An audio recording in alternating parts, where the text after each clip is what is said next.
Hello and welcome to another episode of Aliyah Pathways with me, Dr. Dahlit Brin. Today we will dive into a topic that no one ever hoped they're going to have to face until suddenly they do. Long-term nursing care at home for your loved one here in Israel. Now, if your shoulders are already beginning to feel a little tense just hearing those words, don't worry, you're in good company. This is one of those topics where the emotional challenge, the bureaucratic hurdles, and the cultural surprises all meet for coffee. And the coffee is usually cold. And here's the reality.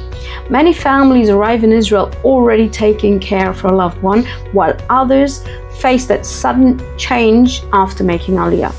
And in those moments, the combination of a new system, new rules, new bureaucracy, a new country, and a new language are just totally overwhelming. The question is, who do you call first? Where do you turn to? What are your rights? What are your privileges? And why does every bureaucratic step have another three that just follows them? Well, welcome to Israel. And this is why today's episode is so important. I am joined by Sara Peri, consultant for long-term nursing care at home with over 2 decades of experience. Sara knows the system from inside out. She's literally helped hundreds of families, of which many are Olim, through that whole maze of permits, caregiving matches, cultural gaps, and yes, the famous Israeli paperwork. What I love about Sara is that she not only brings a lot of experience, but so much heart and soul. Sara truly sees the person who needs to receive the care and the whole family, where others only see the paperwork. In a process that can feel very dehumanizing, Sara brings clarity, direction, and so much genuine support. In today's conversation, you'll learn what nursing care at home really means in Israel and what it doesn't. You'll also learn why you need a legal permit before you can bring in a caregiver and how to prepare for it. Sara will talk about the most common mistakes families make and how to avoid those. What cultural gaps to expect when you bring in a foreign caregiver into your home, and Sara's 3 golden nuggets that she believes every Olim needs to know before starting this journey of providing care for your loved one at home. So if you know someone who may need nursing care at home today or one day, then this episode will save you time, stress, money, and a good few gray hairs. So settle in, maybe grab a drink, and let's tackle this daunting subject to make it more manageable together. Let's begin.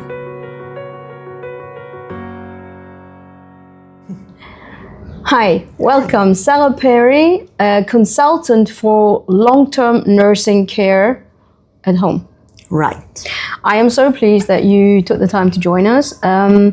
Taking care of those who are dear and near to us, especially when this care needs to take place at home, is trying for everyone. Of course, for those who need to be taken care of, but also the family.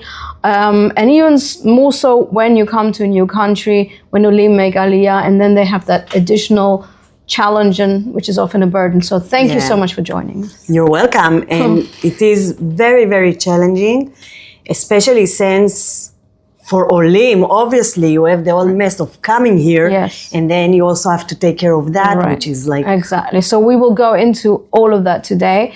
In our preparation, I actually discovered a whole new world because thankfully, I guess, I never was faced with that challenge. And what you bring with your professional consulting service is really, you bring so much light to the families and to all involved. So I would love for you to, first of all, introduce yourself, explaining a bit what you do and how you got there, because that's an interesting story. And then we'll dive right into what is this long-term nursing care here in Israel, who it's for, how it works, because I understood it's very different to what happens in other countries. So yes. So I'm Sara Peri.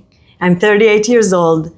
I actually came from the human resources. Okay. And when I searched for my next job, my next serious job, I was 24 years old, And I came to this agency in Jerusalem, and they immediately like grabbed me to their agency of nursing care. Okay. Which means I started like as a consultant, as just matching between the caregivers to the patients.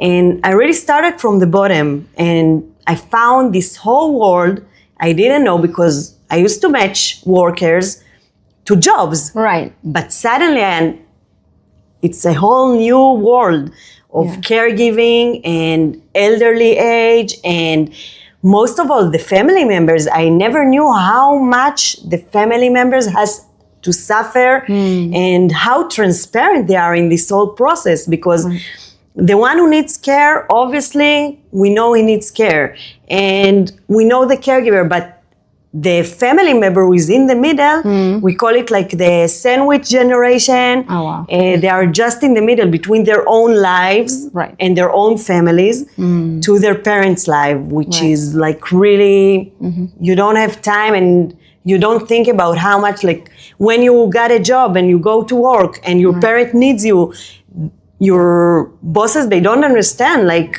why you should be absent to take care of your parents. So that's a whole new world I found out. And during the time I got to be a manager and then the CEO of the whole company. And I always felt like people need, and they also told me, I have clients who told me, if we had your care, but more personalization to our case and more available, not 8 to 5, because sometimes in the evening you have a question, you don't have where to go, or in the weekend, or in the holidays, and you're facing this whole crisis and you need someone to be there. So they told me like we would pay for that. And then when I worked there for like a decade, 10 years, and I came here to Tel Aviv, and I understood that's what I want to do. That's my like goal to be. Yeah, exactly. I think that, first of all, you've told me the story, and I was very touched, because I truly believe that in whatever we do, when it comes from a place of personal connection, that's the key to any success. And you work with people who are in need of so much support. It's very, very complex. It's very challenging. As a family member, you said, also this intergenerational problem. You have your own personal family, your kids, your work, and then you need to take care of your parents. Of course, you want to take care of them. And then there's a whole the issue of suddenly seeing your parents who took care of you, now reliant on you, and it's very multi-layered. It's also emotional. It's not just exactly. It's not the logistics, which is hard enough. I think the emotional aspect is even more challenging. You already mentioned so many points, so we're going to go step by step. First of all, so many questions. I'm going to mention a few points, and then we're going to go step by step. First of all, you did say elderly, but I understand that nursing care at home is not just for the elderly, probably mainly, and you'll explain. Basically, it's for everyone who is disabled in some way, if it's mentally or physically, and needs care 24 hours. Right. That's what the service is for. Yeah, it can be for an autistic child. It can be for just someone who is disabled from birth. It can be for the war victims. We have a lot of those, unfortunately. Okay, thank you. So clients would come to you, and I'm asking when they're at the point that they don't want to hand their dear ones over to institutionalized care. Is that correct? Right. When they want their dear ones to stay at home, but they cannot stay alone at home, and there is no one to take care of them, and they need a foreign caregiver to come and be in the house and take care of the family member. You said something as a kind of side sentence, but I think that's really the essence of what you do. You said you match caregivers with the clients. And it's interesting because the clients in your case are actually several. It's not just a client, it's the person who needs to receive the care, and then the family, as you said. Can you tell us a bit more about this matching, why you need matching, and what it means to match the right or the perfect caregiver for the person, the client? I'll try to make it short, as long as like it's all the Torah, all of it. All right. when you need a caregiver, like when I started this job, I thought, okay, there is a caregiver, he provides a caregiver job, and there is the patient. Okay, simple, right? But no, every patient has its own needs. And also the caregivers come from different areas, from different places, from different cultures. And to do this match, it's like a shidduch. Sometimes it feels like a miracle because you don't understand how people who are so far from each other can make the match and it becomes like part of your family. Exactly. It's very intimate because this caregiver comes literally into the family, not just into the home for a few hours. They actually often live there, right? Yeah, he's living in the house. They need to be there. They are exposed to the most intimate. They do parts, showers and everything. So it has to be like a very careful job to do it because you have to see what are the needs of the patient. For example, does he need more like someone just to accompany and to make sure nothing happens? Or you need someone who will actually do the diaper changing and the shower and the dressing, or does he need to know something especially like a lifter, to use the lifter, or to use a peg, or to use a catheter, like more complex stuff. And you have to see if the character of the caregiver matches the one of the family, because some families want the caregiver to come when they need help, but the rest of the time to be by themselves and still feel independent. And some people really needs the company. So you have to know like these delicate things of how to do the right match. Okay. Could you say a few words about this process? So there is a family in need for a caregiver for their loved one. They come to you. Okay, so it's super important because people come, especially you're talking about Olim. Yes. Olim come and they know the bureaucracy in the places that they came from, and it's really not the same. When Ole comes to me, like from the US or England, they are shocked. They just can't understand. You don't know how many calls I've done that the person is like, it's driving them crazy. They really can't understand the Israel bureaucracy. They say, okay, I will pay, I need a caregiver, let's do it today. Exactly. Take But the it money, doesn't work give me like the that. caregiver, and off we go. No. No, not in Israel. Okay. In Israel, in order to have a caregiver, you have to have a permit for caregiver from the interior. So you have to have a permit, and there are conditions to have a permit.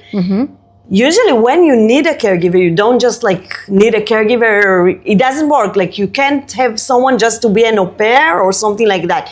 You have to have a problem in your ADL function. ADL, the daily activities like shower, walking, maybe it's dementia or Alzheimer, but you need to show that you cannot be alone, or the family member cannot be alone, and there are conditions to get the permit. I will not go into all the conditions, but of course. You just have to know that you have to have a permit, and it makes things a little bit harder, because when you come out of Israel, for example, if you need a letter from the doctor, you have to have a Kupat Cholim here in Israel, and until it happens, you can't have a permit because they don't accept letters from out of Israel. Okay, I think this is super important. So what you're saying is, a family makes Aliyah. They realize either before or pretty much as they land, okay, we have this family member, they need care. They come to you and you say, hold on 1 second.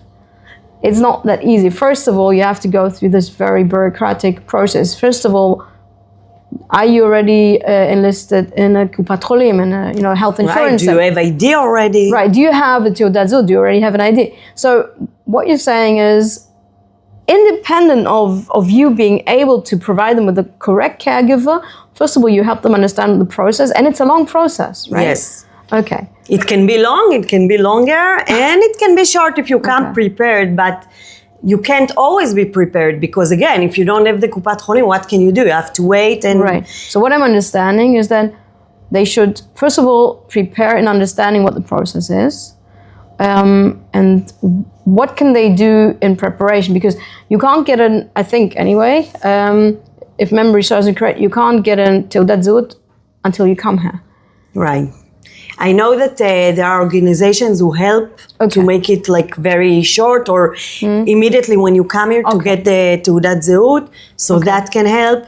And so before even making Aliyah, find out from probably Sochnut or someone from maybe the Israeli embassy, from the consulate, find out what's the quickest way to get into Teudat Zehut, because you're going to need that in order to go to the Kupat Cholim, in order to get the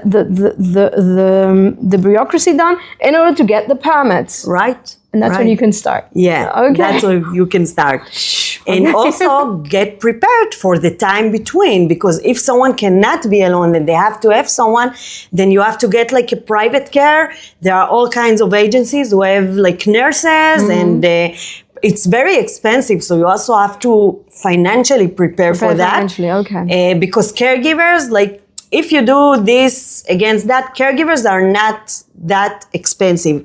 There is a financial cost, but if you compare between all the ways, so you have to see that you have in the meantime what to do, whether it's the family who comes and help, or whether it's to go to these agencies who provide private care until you will get the legal caregiver. I think it's so important and very helpful already, what you've said, to understand is that if there is a family, a family with someone in need for nursing care, already it's so useful to know that you have that time that you need to prepare. Make sure that you plan your timeline correctly. Make sure you plan the finances, and or make sure that you organize yourselves so that you can take shifts if need be, because somebody needs to be with your family member. Yeah, make sure you have support, whether you pay for it, whether it's family. Right, or yourself. Yeah. Okay, I think that's so important. Yeah. Okay, so once they've taken that first hurdle, they have the permit. What happens next? So when they have the permit, it's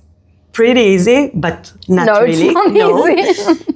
Then you have an agency. You have in Israel like almost 100 agencies for caregiver. You also have to know you cannot just take a caregiver from the street and it doesn't work like that. You have to go through an agency that is authorized by Misrad HaPnim, Rashut HaOchlusin, Interior, or whatever you call it. Authorities. Yeah. And they are the one to provide the caregivers. You have to know that they're working with hundreds of families.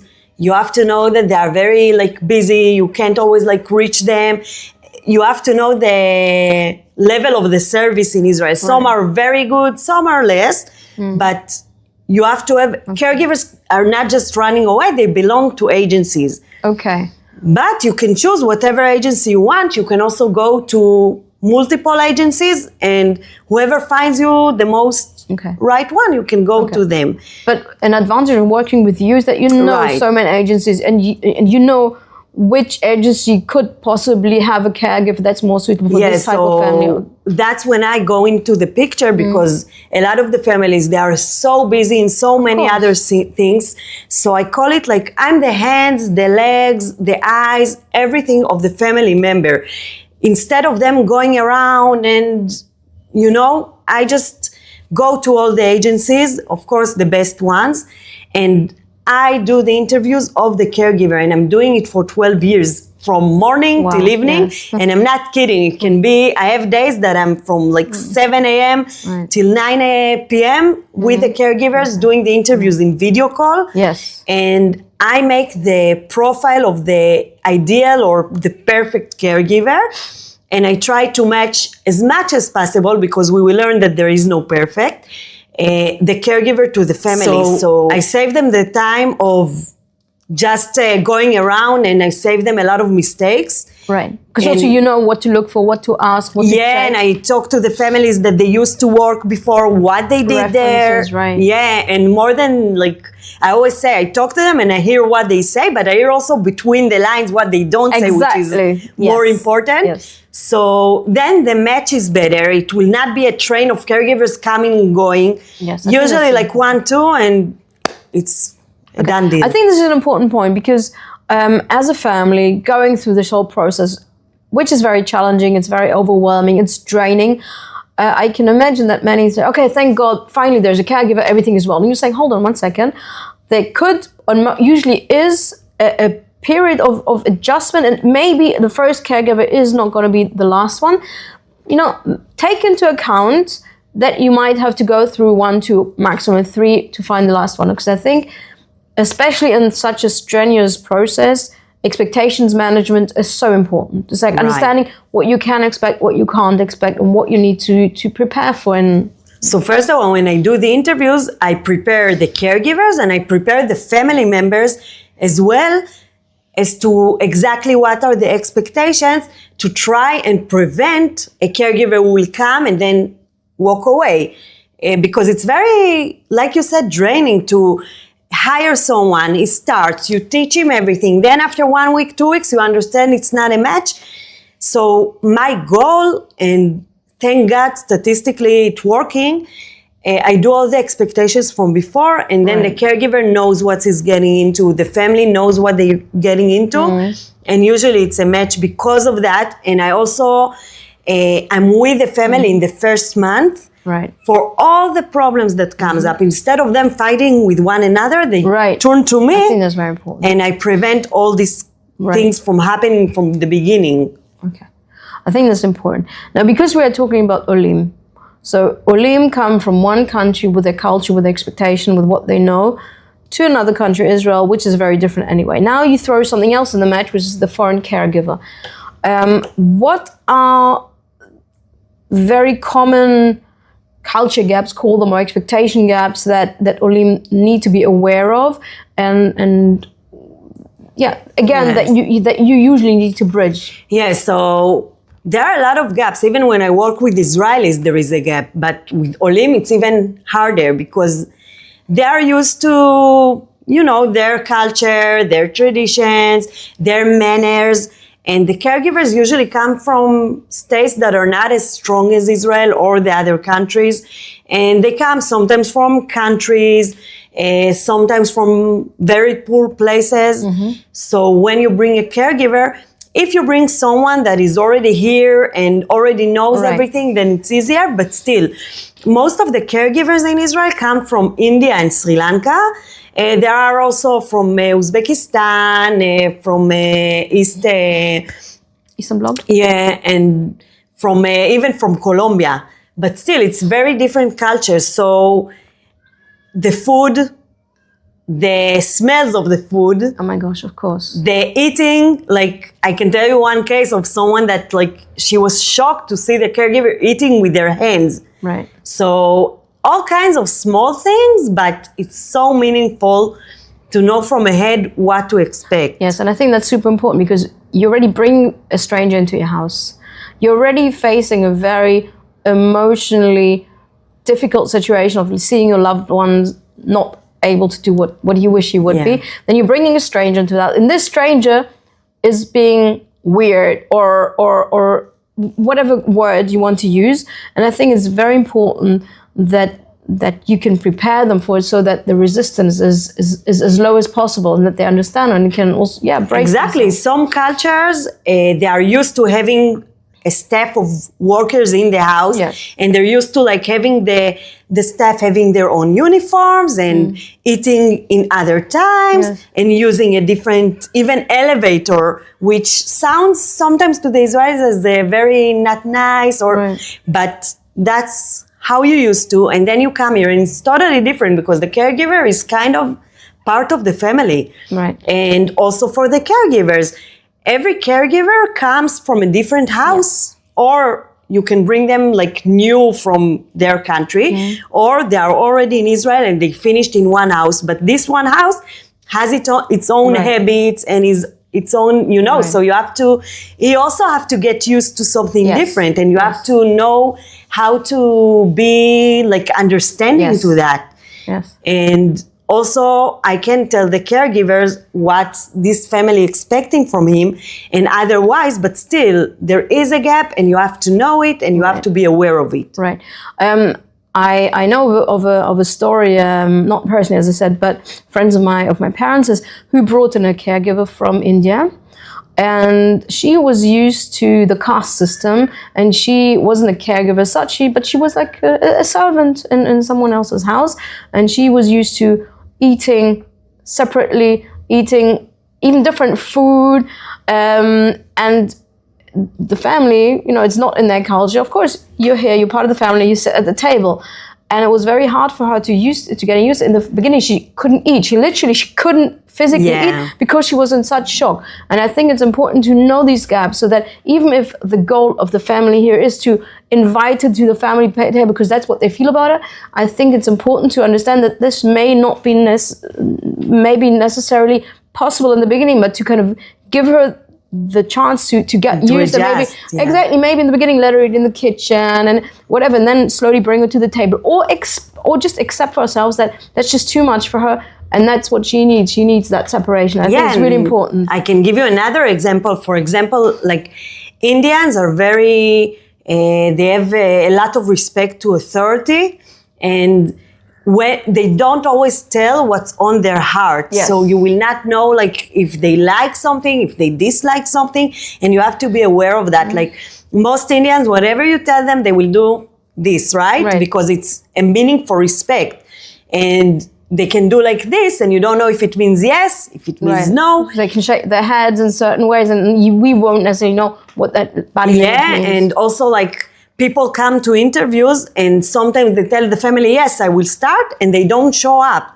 And people are shocked by it, but it's not from a bad place. It's from like, they don't feel, they are very shy, they don't feel nice to tell you the truth. So you have to be aware of these things. And that's like a small example, but it happens so much. Okay. Yes, absolutely.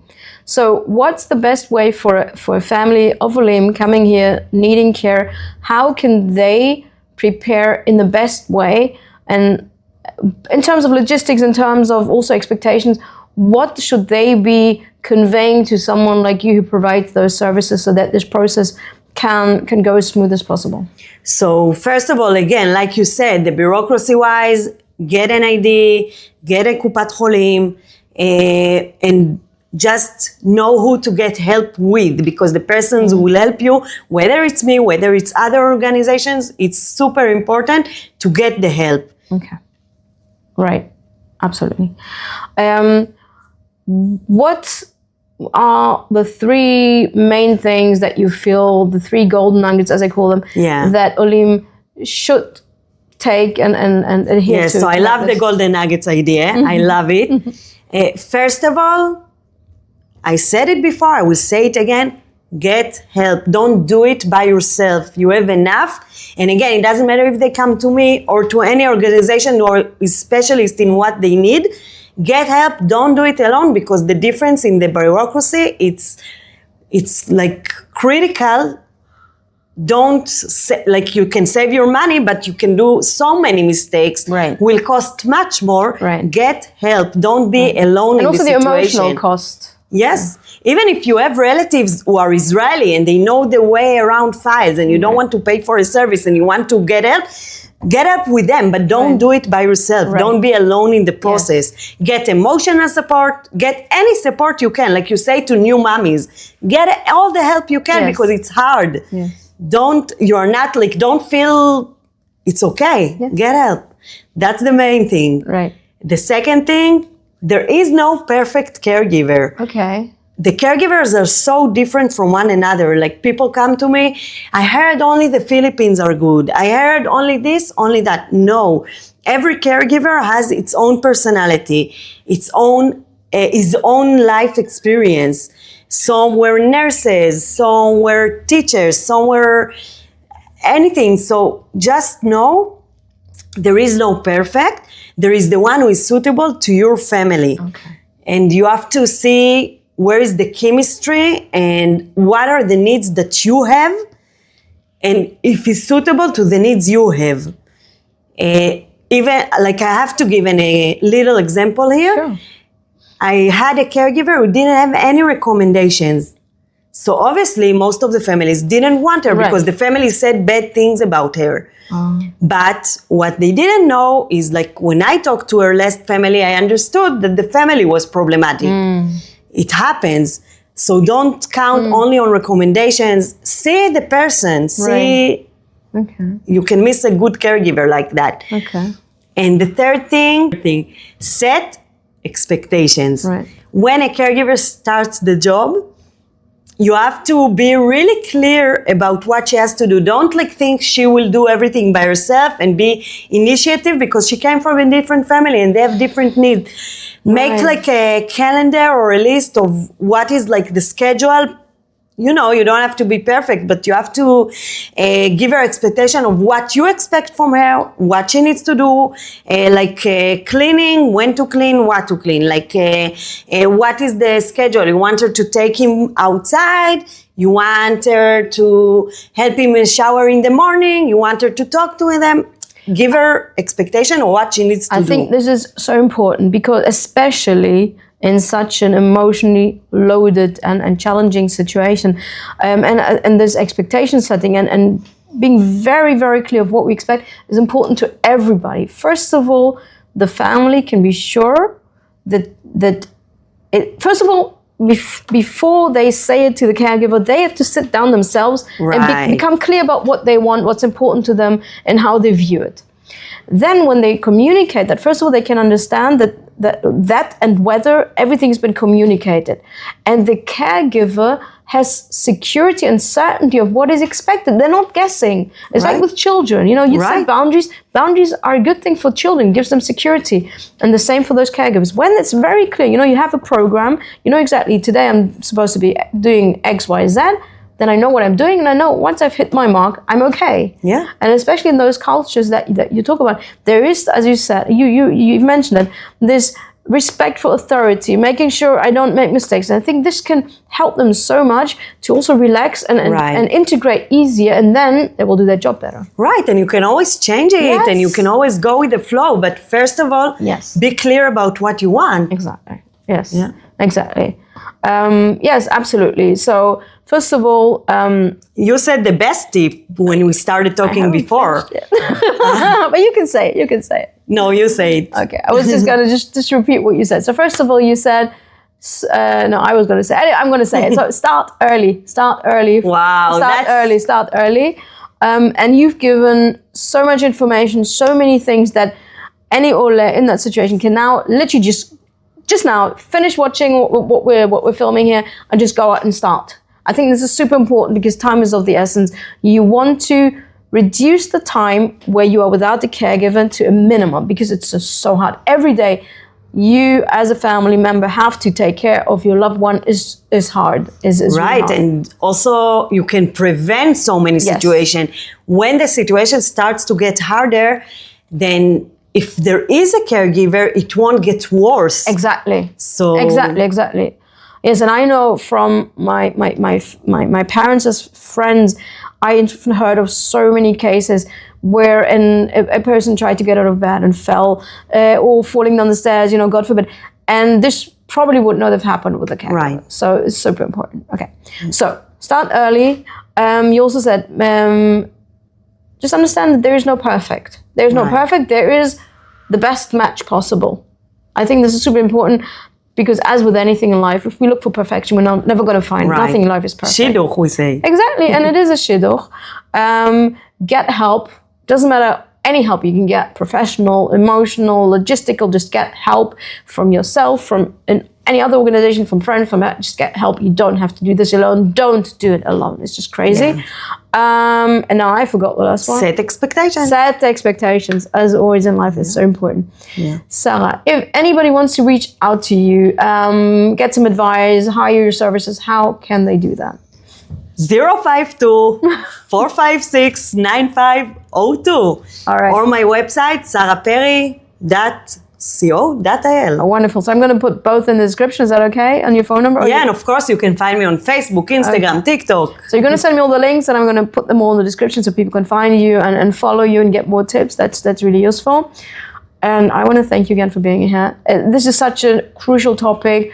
And I think you've given people so much security and sense of direction in a huge, overwhelming topic where we just all get lost if we don't know what we're doing. Thank you for having me. I really love what I do.